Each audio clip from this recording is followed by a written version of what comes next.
महिमा के हाथ जैसे चल ही नहीं रहे थे।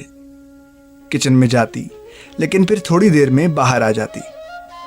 घड़ी की सुइयां अपनी रफ्तार दिखा रही थी, लेकिन महिमा के काम में तेजी नहीं आ रही थी। उसने एक बार फिर से फोन में नुपुर की फोटो देखी और उसकी नजर एक बार फिर उसके पिता पर जाकर रुक गई। शेखर, हाँ, ये शेखर ही था, उसके कॉलेज का साथी। उसे कॉलेज का पहला दिन याद आया। उस दिन वो हवा में उड़ रही थी। आखिर दिल्ली के सबसे बेहतर कॉलेज में दाखिला जो मिला था। कुछ ही दिनों में कुछ दोस्तों का एक ग्रुप बन गया, जिसमें कुछ लड़के भी थे और शेखर उनमें से कुछ खास था। फिल्म देखना, पिकनिक जाना, मस्ती करना, इसी तरह 2 साल बीत गए।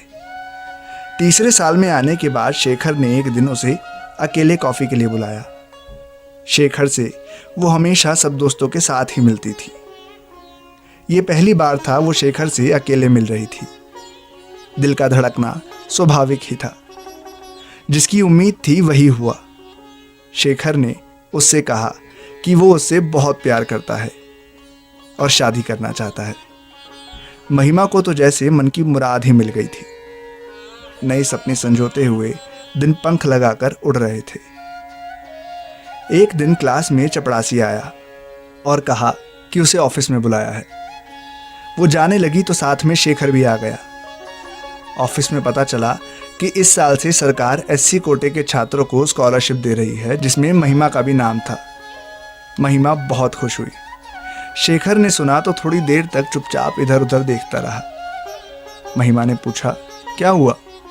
तो उसने कहा, तुमने बताया नहीं कि तुम कोटे से हो। उसने कहा, हाँ, कभी मौका ही नहीं लगा। उस दिन से शेखर कुछ खिंचा खिंचा सा रहने लगा।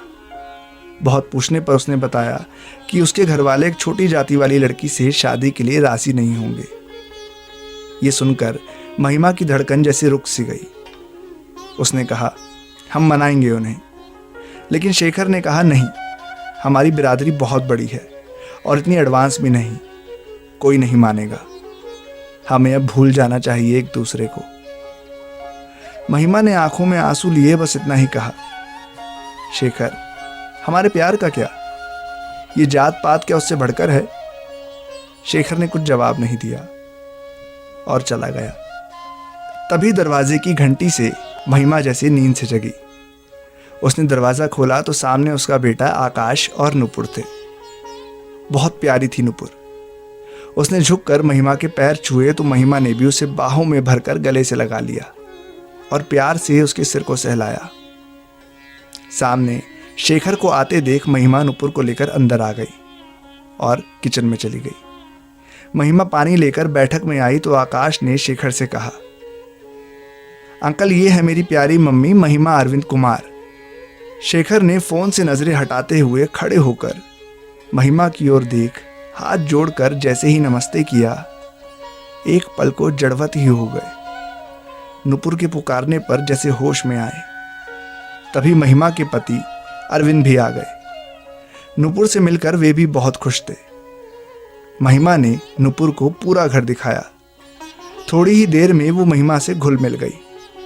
जब उसने बताया कि कुछ साल पहले ही उसकी माँ एक हादसे में गुजर गई तो महिमा ने बहुत देर तक नुपुर को गले से लगाए रखा।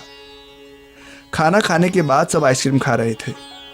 महिमा ने देखा कि शेखर बहुत चुप चुप है और कुछ असहज भी। महिमा ने आकाश से पूछा, बेटा, तुमने नुपुर और शेखर जी को बता तो दिया ना कि हम किस कास्ट के हैं? आकाश के पहले नुपुर ही बोल पड़ी, जी आंटी जी, मैं जानती हूँ, और ये भी कि आकाश ने आगे बढ़ने के लिए कभी भी कोटे का सहारा नहीं लिया, सब कुछ अपनी योग्यता से ही प्राप्त किया है। लेकिन तुम्हारे पापा? महिमा ने पूछा। पापा बहुत प्रोग्रेसिव है, वे इन दकियानूसी बातों में विश्वास नहीं करते। क्यों, है ना पापा? नुपुर ने शेखर की ओर देखकर पूछा। शेखर ने महिमा की ओर देखा और आंखें चुराते हुए कहा, हाँ बेटा, ये सब बातें अब पुरानी हो गई हैं। थोड़ी देर बाद नुपुर और शेखर जाने के लिए उठे। महिमा के पति और बेटा नुपुर के साथ घर के बाहर की ओर बढ़े। शेखर ने महिमा की ओर देखा। उनकी आंखों में नमी थी। हाथ जोड़कर बोला, सॉरी।